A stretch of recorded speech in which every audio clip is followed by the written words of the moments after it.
नमस्ते, मैं हूं हर्षित और मेरे साथ है वरिष्ठ पत्रकार अमित पांडे। गृह मंत्री अमित शाह ने कहा था कि 2026 तक देश को नक्सलियों से मुक्त कर देंगे।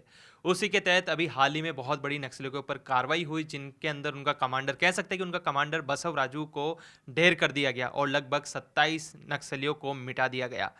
कैसे देखते हैं इस कार्रवाई को आप? हर्षित देखिए, बसव राजू। बसव राजू ये नाम क्यों महत्वपूर्ण है? बसव राजू यह सेंट्रल मिलिट्री कमीशन को लीड कर चुका है और वर्तमान में सबसे बड़ा नक्सली जो लीडर था, करीब 3-4 साल से यह देख रहा था।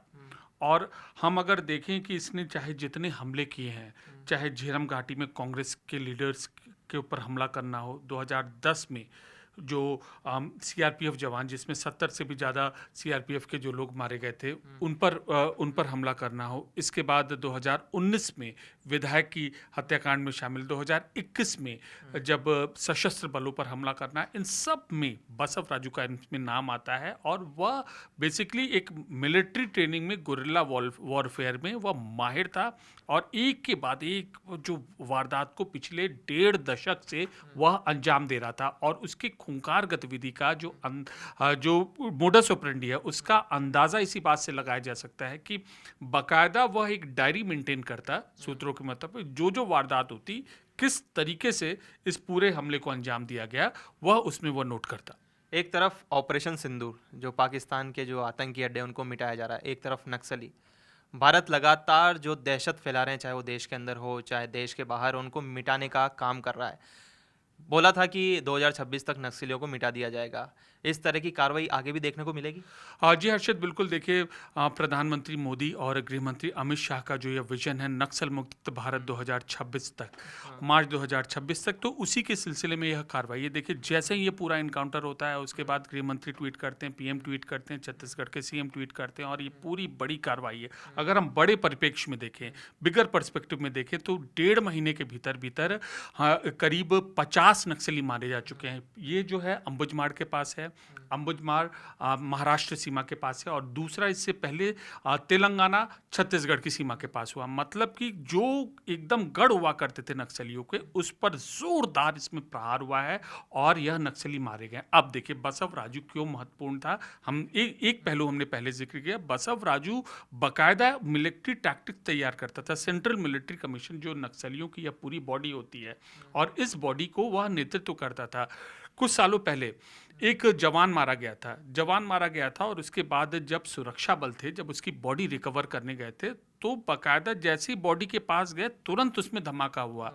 बाकायदा उस जवान के शव का पेट चीर कर उसमें आईईडी उसने रखा था, और उसके बाद जैसे ही लोग उसके पास पहुंचे, धमाका हुआ। मतलब कि लीथल तरीके, जघन्य से जघन्य, निर्मम से निर्मम तरीके से फोर्सेस के ऊपर जो हमले करने की जो रणनीति पूरी बनानी होती थी, वह बसव राजू तैयार करता था।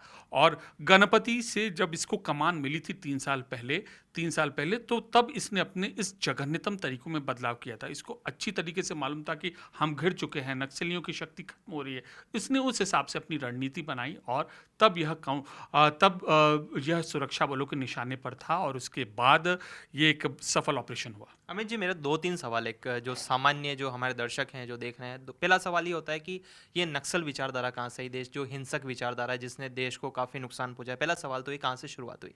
दूसरा सवाल ये है कि ये देश के किन किन राज्यों में पनपा और अब कहाँ तक सीमित हो चुका है? देश के गृह मंत्री अमित शाह, जो काफ़ी सख्त हैं इन नक्सल गतिविधियों के ऊपर, आने वाले समय में क्या लगता है किस तरह की कार्रवाई होगी? मतलब अभी तक क्या कार्रवाई हुई है 2014 के बाद, और आने वाले समय में आप इसको किस तरह से देखते हैं? 3 सवाल सामने। देखिए, ये पिछले 3 से 4 दशक से नक्सल समस्या पूरी है, और छत्तीसगढ़, महाराष्ट्र, उड़ीसा, इसके अलावा अन्य राज्यों में यह पूरी समस्या यह फैली थी। 2010 तक, 2015 तक यह पूरी समस्या इतनी जकड़ी जा चुकी थी कि लगता था कि कुछ एरियाज भारत से लिबरेटेड है, वहाँ पर न भारत का झंडा फहराया जाता था, न कोई सरकारी योजनाएं यहाँ पर उठती थी। 2014-15 के बाद से जो एक ये ऑपरेशन चला है, जो उनके सफाई का अभियान चला है, और खास तौर पर 2019-20 के बाद से जो तेजी उसने पकड़ा है, तो हम यह देख सकते हैं कि नक्सलियों का अंत एकदम नज़दीक है। क्यों करीब है उनका जो नक्सलियों का अंत? क्योंकि देखिए, मात्र 1 साल में 200 से ज़्यादा नक्सली मारे गए हैं। इनकी टॉप लीडरशिप मारी गई है। इनके जो उन जगहों पर भारतीय फोर्सेस पहुंची हैं जहां पर कोई नहीं था। तेलंगाना महाराष्ट्र की सीमा के पास जो पहाड़ी है वहां पर पहुंची है। उसके बाद महाराष्ट्र छत्तीसगढ़ की सीमा पर नारायणपुर अंबुजमाड़िया गढ़ था। हमने वहां से अभी 2 दिन पहले ग्राउंड रिपोर्ट की है। इतना भयंकर वो गढ़ था, लेकिन भारतीय फोर्सेस पहुंची रणनीति के हिसाब से। Bastar police, Chhattisgarh police, CRPF, BSF, ITBP, खास तौर पर छत्तीसगढ़ पुलिस, बी सुंदरराजन जो आईजी हैं उनके नेतृत्व में यह पूरी जो फोर्सेस का जो मूवमेंट है आगे बढ़ रहा है। इंटेलिजेंस गैदरिंग, ये सफलता इसीलिए यहाँ पर मिली है। बसव राजू एक है, कई यकीन मानिए कि आने वाले 1-2 महीनों में जब ऐसे ऑपरेशंस होंगे और नक्सलियों के बड़े लीडर्स मारे जाएंगे, बड़े ठिकाने ध्वस्त होंगे। ये जो आम धारणा है कि नक्सलवाद और माओवाद में क्या अंतर है, क्योंकि दोनों एक ही हैं, अलग अलग है? देखिए, नक्सल एक विचारधारा थी और माओवाद, अगर आगे हम गलत नहीं हैं, हम अपने आइडिया से बता रहे हैं कि उसमें जो माओवाद में जब इसमें सशस्त्र आंदोलन शामिल हो गया, जब जवानों पर हमला शामिल हो गया, संभवतः हम उससे जोड़कर हम इसको देख सकते हैं। एग्जैक्ट डेफिनेशन जो इसकी विवेचना करते हैं वो है। लेकिन सवाल ये उठता है कि भारतीय व्यवस्था की प्रति इनकी सोच कितनी नकारात्मक थी, कितना जघन्य इनकी प्लानिंग होती थी। जवानों के सर काटना, जवानों के मतलब कोई भी परिवार भारतीय व्यवस्था के ऊपर विश्वास ही नहीं करना, अपनी अलग से सरकार बनाना। सरकार आपके साथ है, आपके लिए है, बावजूद उसके तुम उन पर हमला कर रहे हो, क्यों? भाई, जब आप भारत के हिस्से हो तो एक भारत के द्वारा दी हुई जब आप व्यवस्था का जब आप खाते हो, जब आप पीते हो, तो क्यों भारत के लिए आप सर्विस नहीं करते हो? और देखिए, इसी बात को यहाँ पहले इनको समझाया गया, लेकिन गृहमंत्री अमित शाह के जो विजन है, पीएम मोदी का जो विजन है, उसके मुताबिक अब जो ऑपरेशन में तेजी आई, और खास तौर पर 1.5 साल में 200 नक्सलियों का मारा जाना ये मामूली फिगर नहीं है, बहुत बड़ा ये फिगर है। और ये समझिए कि हम अगर कहें एज ए रिपोर्टर हम ये कहें तो हमें ये पिक्चर साफ नजर आ रही है कि नक्सलियों के ताबूत में यह अंतिम कील ठोकी जा रही है। अमित जी, पिछली बार जब अमित शाह से छत्तीसगढ़ से कुछ लोग जो नक्सल पीड़ित थे वो मिलने आए थे, मैंने भी एक व्यक्ति से बात करी थी कि मतलब कि उसके अंदर उसके भाई को मार दिया गया, माँ को मार दिया। काफ़ी दुखद कहानी थी। आपके भी ध्यान में इस तरह की कहानी होगी, क्योंकि आप काफ़ी उन जगहों को कवर करते हैं, आप उन जगह मत जाते हैं, तो कोई ऐसा दर्दनाक वाकया जो आपको याद हो आखिर में बता दी जाते जाते? देखिए, झेरम घाटी और 2010 का सीआरपीएफ कॉन्वॉय पर हमला, इससे जघन्यतम अपराध घटना हमने देखी नहीं। और इतनी मतलब लगातार बस में घुसकर फायरिंग करना, जवानों के अंग को क्षत विक्षिप्त करना और उसके बाद भाग जाना, और लगातार बोली बाली जनता को भड़काना कि ये देश तुम्हारे लिए नहीं है, लाल सलाम, हम व्यवस्था है। तो ये इन बातों का मतलब क्या है आज के इस लोकतंत्र में?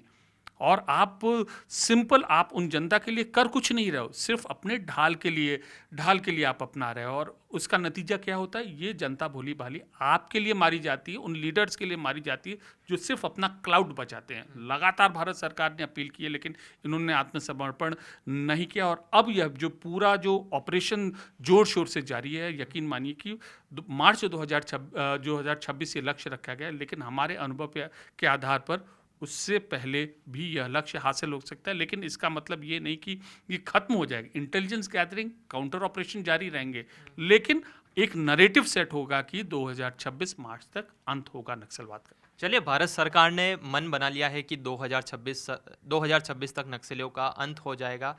चाहे देश के अंदर बाहरी, चाहे भारत सरकार ऑपरेशन सिंदूर कर रही, जिससे जो आतंकी है पाकिस्तान के अंदर उनको मिटाया जा रहा है, और देश के अंदर जो नक्सली काफ़ी बड़ी समस्या है, जिसने काफ़ी बेगुनाहों की जान ली, जिसने कई परिवार को तोड़ा, कई कह सकते हैं कि इतने जख्म हैं जिनको हम बयां नहीं कर सकते, कई दर्दनाक कहानियां हैं। हम तो पूरा विश्वास करते हैं भारत सरकार पे कि 2026 तक जो ये समस्या है इसको इस देश से जड़ से मिटा दे। आखिर में कुछ कहना चाहते हैं? बस यही है कि इंतज़ार कीजिए, और बड़े ऑपरेशंस होंगे। अभी तो बसव राजू है, हिडमा, गणपति, इसके जैसे 8 से 10 लीडर्स हैं। यकीन मानिए 2-3 महीनों में इनकी भी खबर आएगी। और जो लोग नक्सलियों से जुड़े हुए हैं, यही अपील करते हैं कि जल्द से जल्द वो मुख्य धारा में आ जाए, नहीं तो आपका हाल भी बसव राजू जैसा होने वाला है। आप देखते रहिए News 18।